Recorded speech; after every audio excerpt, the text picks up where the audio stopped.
Ever wondered why you feel nauseous, tend to fidget, sweat a lot, and have difficulty breathing when asked to do a presentation in front of your class? If yes, then those are signs that your body is trying to cope with stress. Stress is a lot of things, but it basically is a feeling of emotional tension like having to present in front of your class or preparing for exams, and physical tension like being chased by a dog. Something interesting about stress is that it can be beneficial if exposed for a short time and is mild. It is also the way our body reacts psychologically and physiologically to the ever increasing demands of life. Let's look at the patterns of responses shown by our body to a stressor, described by General Adaptation Syndrome, developed by Dr. Hans Selye. There are three stages. The first is alarm, in which fight or flight response occurs as a result of parasympathetic nervous system stimulation. Hypothalamus releases corticotrophin releasing hormone that acts on anterior pituitary gland, and adrenocorticotropic hormone is released, which stimulates the secretion of cortisol from adrenal cortex. This is HPA axis.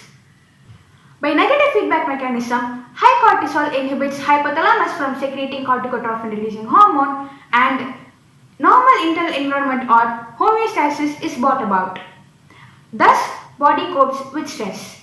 The second stage, resistance, is for stress lasting for more than a few hours. Cortisol is high and body shows resistance till ample amount of energy is available. It's essential for our body to repair itself and recover during this stage. As our body cannot maintain high levels of energy and resist to stress forever, resistance of stressor leads to exhaustion, the third and final stage of GAS. Exhaustion is a result of chronic stress, and one feels like the situation is hopeless, as dealing with stress drains us physically, emotionally, and mentally. Insomnia, mood swings, changes in appetite, anxiety, and having aches are the most common signs seen in people undergoing exhaustion stage. They also have very high levels of cortisol in their body, which causes serious ailments like hypertension, etc., which are terrible and lead to premature death. Don't panic if you can relate to the signs of exhaustion, because there are many effective techniques to cope with stress. Yoga, meditation, deep breathing exercises, and regular physical exercise are the best, as it's impossible to eliminate stressors from our life, change the perspective of viewing tasks and works. Dr. Hans Selye quoted, "Adopting the right attitude can change a negative stress into a positive one."